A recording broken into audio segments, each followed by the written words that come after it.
ছাব্বিশের বিধানসভা নির্বাচনের রণতমামা বাজার আগে সংগঠনকে আরো মজবুত করতে ময়দানে নামছে ঘাসফুল শিবির।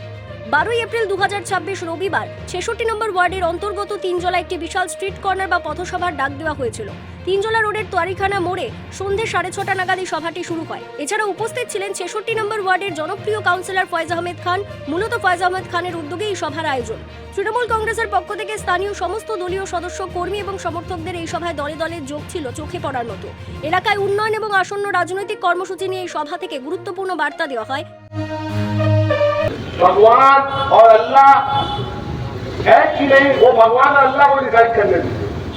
देश की जनता को डिसाइड करना है कि मेरे घर में गैस है कि नहीं, मेरे घर में अन्य है कि नहीं, मेरे बच्चों का फ्यूचर सिक्योर है कि नहीं, देश का फ्यूचर सिक्योर है कि नहीं, मेरे इलाके में सुख शांति है कि नहीं, हम लोग यहाँ चैन से रह सकते हैं कि नहीं रह सकते हैं। यहाँ आपके सुख में दुख में कभी भी जो भारतीय जनता पार्टी का आज जो कैंडिडेट बना है, मैं आपसे पूछना चाहता हूँ, उसको कितना बार देखा आप लोग और हमको कितना बार देखते हैं? तो हम आप लोग के साथ आज 11 साल से आप लोगों के सुख में दुख में कोविड के टाइम में, कोविड का सबसे भयंकर टाइम था। मोदी जी ने हम लोगों को जबरदस्ती वैक्सीन को लगाया और सर्टिफिकेट भी घर में रखा, उसमें भी मोदी जी का फोटो था। लेकिन आज कोविड का जमाना ऐसा था कि आदमी को ये नहीं पता था कि और आगे क्या होने वाला है। इतना भयंकर समय था। उस वक्त हम लोगों ने इस इलाके के लोगों के साथ, हम लोगों के कार्यकर्ताओं ने घर घर राशन पहुंचाने का काम किया, घर घर एक दूसरे का खबर रखा। जो कोविड में चले गए थे, आज उसमें कोविड के सेंटर में जिन लोगों को भर्ती कर दिया गया था, वहाँ उनको पहुंचाना और दोबारा जब वो ठीक हुए वहां से लाने का काम हम लोगों के लोगों ने किया। आज इस वक्त मोदी जी नहीं थे, या मोदी जी का कोई कार्यकर्ता भी नहीं दिखा था। आज हमको और आपको एफआईआर के नाम पे लाइन पे खड़ा कराने वाला ये मोदी सरकार, आज उनसे सवाल कीजिएगा कि जो ये 3 महीना से एफआईआर हो रहा है, जो आपको, आपकी माताओं को, बहनों को धूप में, बरसात में, गर्मी में आज लाइन लगाना पड़ रहा है, बार बार डॉक्यूमेंट जमा करना पड़ रहा है, उसके बाद भी आपका नाम वोटर तालिका से बाहर दे दिया जाता है। आज इसका कोर्ट फैसला करेगा। ये सवाल मोदी से करना होगा।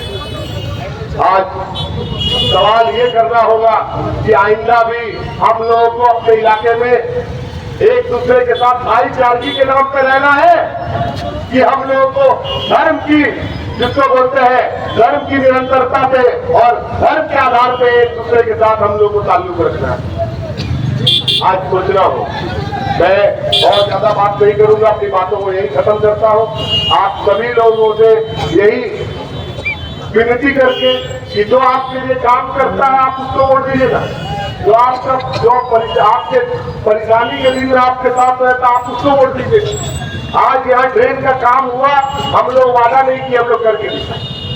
सालों साल यहाँ ड्रेन नहीं था, आज 10 करोड़ रुपए का ड्रेन हम लोग यहाँ करवाए थी रोड में। और अभी भी ये ड्रेन हजारी गली से शुरू होकर के पूरा पीली घाट, ये काम तो तृणमूल कांग्रेस की सरकार ने, बीजेपी तो आपके पास कभी नहीं आई।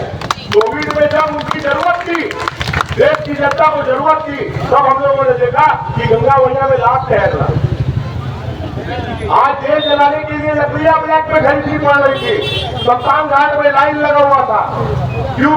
वहाँ जलाने तक को लकड़ी नहीं था।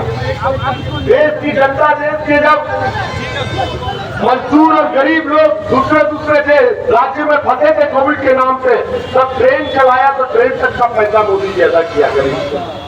और जब बैंक का लोन हजारों हजार करोड़ का अदानी और अंबानी और विजय माल्या और नील चोक्सी और जिसको बोलते हैं उनका भाई बंधु लूट के ले जाता है, तो उनका लोन माफ होता है। लेकिन इस देश का सबसे बड़ा दुर्भाग्य ये है कि किसान अगर बैंक को पैसा नहीं दे सकता है तो उस किसान को आत्महत्या करना पड़ता है, अपने आप को पेड़ से लटका लेना पड़ता है। ये इस देश का सबसे बड़ा दुर्भाग्य है।